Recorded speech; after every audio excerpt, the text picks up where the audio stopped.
कहानी दो बहुओं की। नीता को तारीफ सब पता ही नहीं था। घर के सारे काम वह एकदम सही सही करती थी। खाना बहुत स्वादिष्ट बनाती थी, लेकिन फिर भी आज का खाना अच्छा था बहू ऐसा उसकी सास कभी भी नहीं बोलती थी। और पति भी कभी उसकी प्रशंसा नहीं करता था। उसके बनाए हुआ खाना चुपचाप खाकर उठकर दोनों पति और सास चले जाते थे। उसने खाना खाया या नहीं इसका उन दोनों को फर्क नहीं पड़ता था। सास को वह पसंद नहीं थी।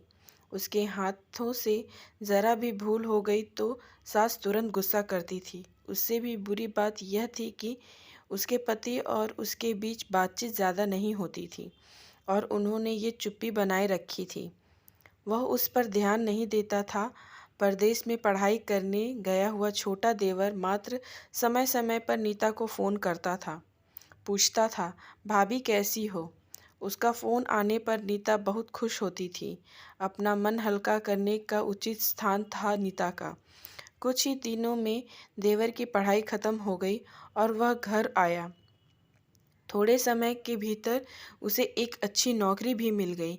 नीता को बहुत आनंद हुआ। नौकरी लग जाने के बाद उसकी सास अपने छोटे बेटे की शादी के लिए बातचीत करने लगी, पर देवर को एक भी लड़की पसंद नहीं आती थी। इसने ही बोला होगा उसे मना करने को, सोचकर सास नीता को ही दोष दे रही थी। नीता को चिंतित देख देवर ने अपनी माँ से कहा, मैं एक लड़की से बहुत प्यार करता हूँ, मैं उसी से शादी करूँगा। उसने जिद की। देवर जी, यह बात पहले बतानी चाहिए थी ना। नीता ने ये बात अपने पति के कान पर डाली। इस बात पर उसने थोड़ी खिटपिट की, लेकिन लड़की देखकर वह भी तैयार हो गया। सवाल बचा सास का, अपने छोटे बेटे का मन कैसे दुखाएगी वह। बाद में उनकी भी हाँ हो गई। नीता को बहुत खुशी हुई। उसे लगा एक अच्छी सहेली आ जाएगी अब साथ देने के लिए, दिल के राज बताने के लिए। पर कैसी होगी छोटी देवरानी? रस बस जाएगी हमारे साथ और इस घर में, या वह एक अलग दुनिया बसाने पर जोर देगी देवर जी को? इस विचार से थोड़ा टेंशन में आ गई नीता। कुछ दिनों बाद नीता की छोटी देवरानी चौखट लांग कर घर में आई। देवरानी ने घर में आते ही सारे घर की जिम्मेदारी अपने हाथों में ले ली। अब सास ने अपनी छोटी बहू की ज़्यादा ही तारीफ करना शुरू कर दिया। उसे माँ जैसा प्यार करने लगी। यह देखकर नीता की आंखों में आंसू आ जाते। वो सोचती, मैं भी तो यही काम करती थी, फिर मेरे साथ ही क्यों ऐसा बर्ताव। अब थोड़े दिनों बाद छोटी देवरानी पूरे घर पर राज करेगी और फिर मेरी जगह वहाँ पर कोने में होगी। अपने ही विचारों में खो गई नीता। नीता के भाव समझने पर छोटी देवरानी नीता के हाथ अपने हाथ में लेकर बोली, दीदी मुझे सब पता है, मुझे अपनी छोटी बहन समझिए, देखना बहुत जल्दी सब ठीक हो जाएगा। छोटी देवरानी ने पूरे घर की जिम्मेदारी तो ले ली, लेकिन कामों में कुछ न कुछ बार बार भूल करती थी। फिर देवरानी नीता के पास जाती और मदद मांगती थी। ऐसा रोज ही होने लगा। यह देखकर सास लेकिन गुस्सा हो गई। मेरे रहते हुए वह छोटी बहू बड़ी बहू को क्यों पूछती रहती है।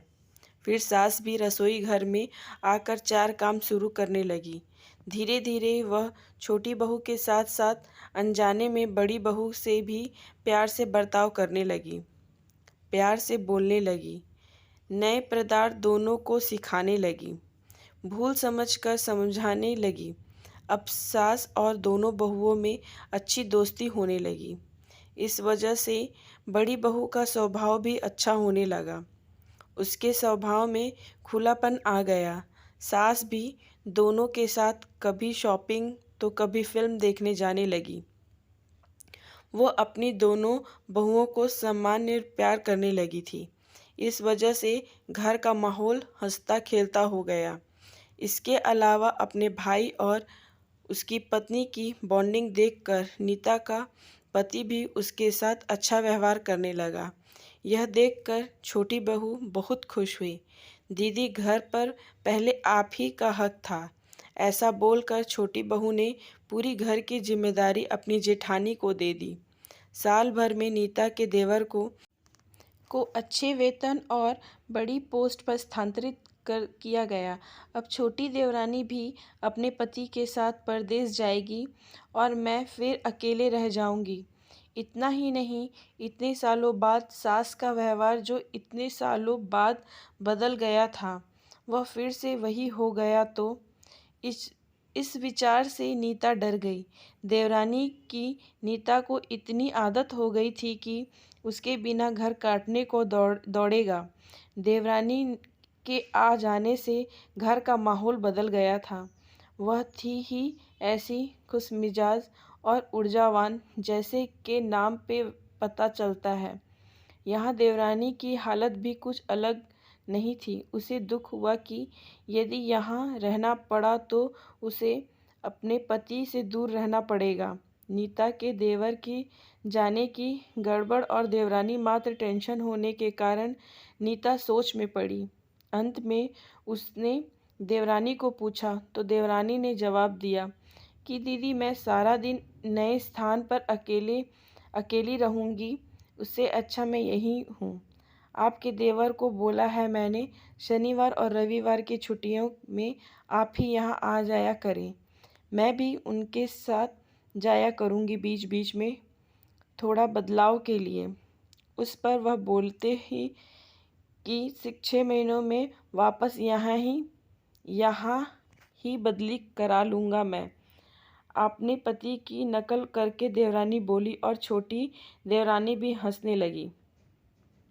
अपनी आंखों के आंसू पोंछते हुए नीता बोली, छोटी, यह दिन वापस नहीं आने वाले। जाओ तुम अपने पति के साथ, उनके साथ भी तो कोई होना चाहिए ना।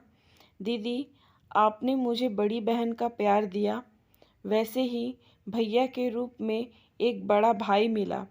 यह भरा हुआ संसार छोड़कर मैं कैसे जाऊं? वहाँ अकेले का मन नहीं लगेगा। 6 महीने का तो सवाल है, वह आते रहेंगे यहाँ पर। यह सुनकर नीता ने अपनी देवरानी को खुश होकर गले लगाया। तभी देवरानी नीता बोली, अपने पति के साथ एक अलग जीवन बनाने में समय नहीं लगता। अपनों में रहकर पति की प्रतीक्षा में ही आनंद है। दोस्तों, 2 अलग अलग घर और ससुराल से आने वाली यह लड़कियां अपने नए घर के लिए सब कुछ करती हैं। पता ही नहीं चलता कि कब एक दूसरे की आदत हो जाती हैं। सच में देवरानी जेठानी का रिश्ता बहनों से कम नहीं होता। दोस्तों, अगर ये कहानी आपको अच्छी लगी हो तो हमारे चैनल को सब्सक्राइब करें, लाइक करें और शेयर करें। धन्यवाद।